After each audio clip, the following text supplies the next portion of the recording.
What is a possibility? If you do not explore it, if you do not realize what is the possibility, it seems like a problem to you.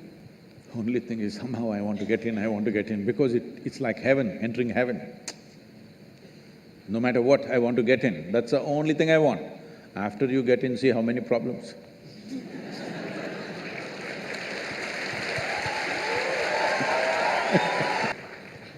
Sir, in the Indian society, when something goes wrong for, let's say, someone is not well, so there are three types of people. Ones who go to the hospital, then there are the ones who rush to the temples, and then there are the third ones who rush to the astrologers. So we are actually taught from the beginning that inanimate objects and things around us have the power to control our lives. For example, the this for example, my mother, when 2 to 3 years back, told me to wear a ring which had the gemstones. I still has it on, have it on because, of course, because that's what mom has said. So, You need to take it off, otherwise the boys will think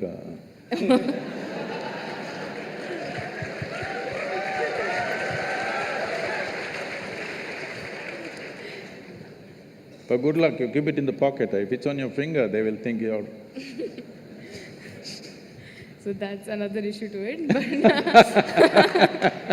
But I really do not understand, like, how can an inanimate object control so much going on in my life or in anybody else's? Or can it really do that, rather? See, human life is made in such a way, particularly human life. For all the animals, nature has fixed clear-cut path, what they can do, what they cannot do. Their lives happen between two lines. They cannot go below that, they cannot go above that. Within that they live. That's why they look so sure and certain, and they're peaceful. Once their stomach is full, they're all peaceful. Do you see this? Hello? Are you on talking terms with me or no?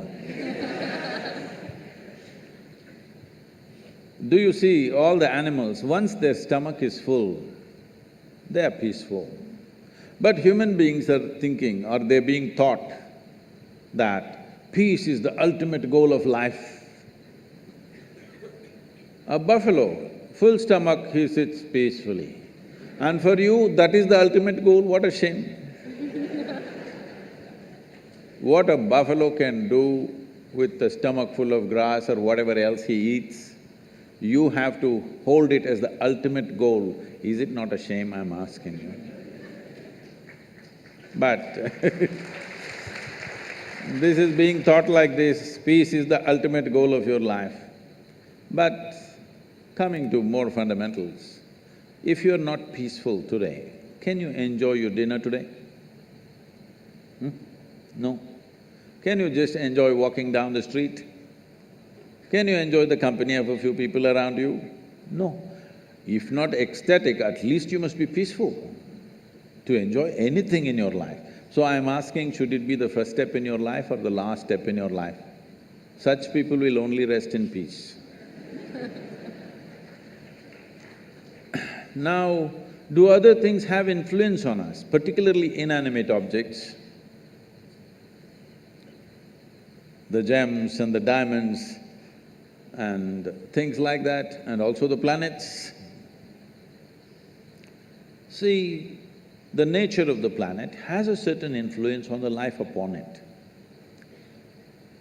You will see on full moon days and new moon days, many animals behave in certain specific ways, simply because they're influenced by it. You know the whole ocean is rising. When ocean, which is millions and millions of tons of water, is able to rise, when 72% of your body is water, you think it won't rise at all? It does. So, I don't know if you're conscious of it, but in India, most people are, not only in India, in anywhere, wherever there are mental asylums and things, they are conscious of it. On full moon days and new moon days, people get exaggerated levels of disturbance in their minds. So people think new moon and full moon will cause madness. No, that's not the truth. If you're very loving, full moon day you will become more loving. If you're very joyful, on a full moon day you will become more joyful. If you're little crazy, you'll get little more crazy. Whatever is your quality gets little hyped on that day. So those who are romantic, they want full moon day. Those who want to meditate, they want full moon day. Those who are little mad, they don't want full moon day. Essentially, it's hyping things up a little bit. Of course, today there is another kind of textbook science which is going on, which doesn't observe anything except what happens in the laboratory. These people are going on saying, this is all rubbish, this, that. No, if you pay attention to your own body, you will know, without looking up, without looking at the calendar, you will know when is full moon day, when is new moon day, by yourself, simply if you pay sufficient attention to your own system, because it's visible in your system. Certain behavior is there. But with a human being, the problem is, or people seeing it a problem, any possibility, if you do not explore that possibility, in your eyes, it looks like a problem. What is a problem is always a possibility, isn't it? You don't like it? No, if you're not willing to say yes, no, something, you can at least say, What is a problem is always a possibility or no? Yes. What is a possibility? If you do not explore it, if you do not realize what is the possibility, it seems like a problem to you. So, do inanimate things have impact on you? Yes, if you allow it, because this is the human predicament that who you are is not determined by nature, it is left open for you. Left open for you means you are the only creature on this planet who's been given the freedom to shape your own life. Is it a small thing? This is a product of millions of years of evolution that today, after all these creatures from a single-celled animal, after these millions of forms, here we are sitting, this is the only creature which can shape its own life the way it wants. Every other creature has to live by the laws of nature. We can shape our own lives. It is this freedom that human beings are suffering. If you're suffering your bondage, it's all right. If you're suffering your freedom, you're a disaster, isn't it?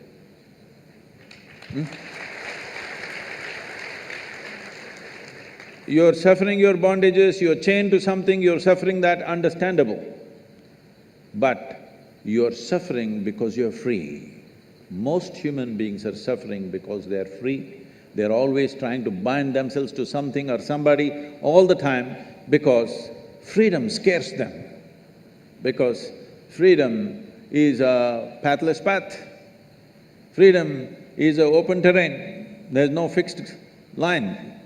Because there is no fixed pathway, most people feel terrified. But the highest value in human life is freedom, isn't it so? Hello? In this culture, the highest value in this culture is not God, not heaven. Mukti, moksha, liberation, freedom is the highest value. Established that no matter what you do, you must seek mukti. You can do whatever you do with your life, but all that process should be towards your liberation. You must be moving towards higher and higher levels of freedom on a daily basis. Otherwise, your life is not worth it because you're getting entangled with the process of life. Even if you go to heaven, it's an entanglement. See, I'm sure before you joined IIT, you're still keeping Bombay, right? I see. Before you joined IIT, when you have written your whatever entrance tests and stuff, only thing is somehow I want to get in, because it's like heaven, entering heaven. No matter what, I want to get in, that's the only thing I want. After you get in, see how many problems.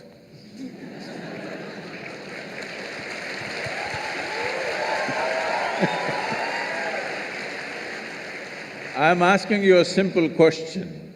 Being on this planet, do you have any proof that you are not already in heaven and making a mess out of it? Huh? Do you have any proof? Suppose you took off from the solar system and looked down at the solar system, whatever these 12, 14 planets and satellites and works. Does planet Earth definitely look like a heavenly body among all these? Yes or no? So you're already on heaven and making a mess out of it, and now you want to go to another heaven. Yes, like he wants to go to Canada.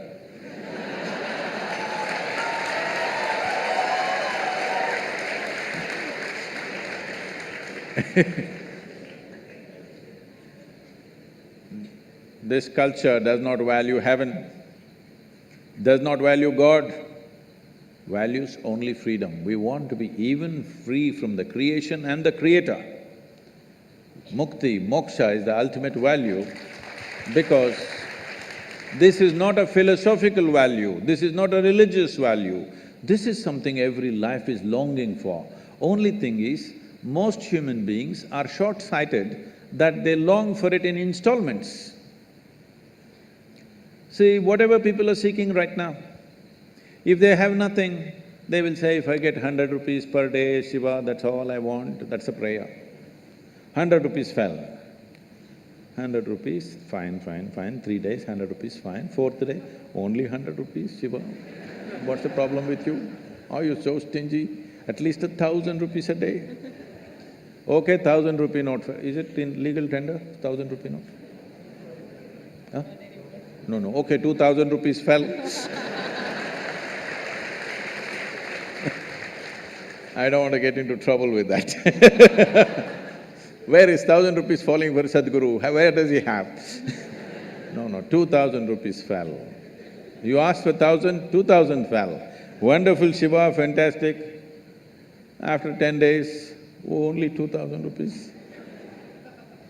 It doesn't matter how much it falls, something more, isn't it? This is not about money. People think it's about money. People think it's about wealth, power, pleasure, love, knowledge. No, these are all different currencies.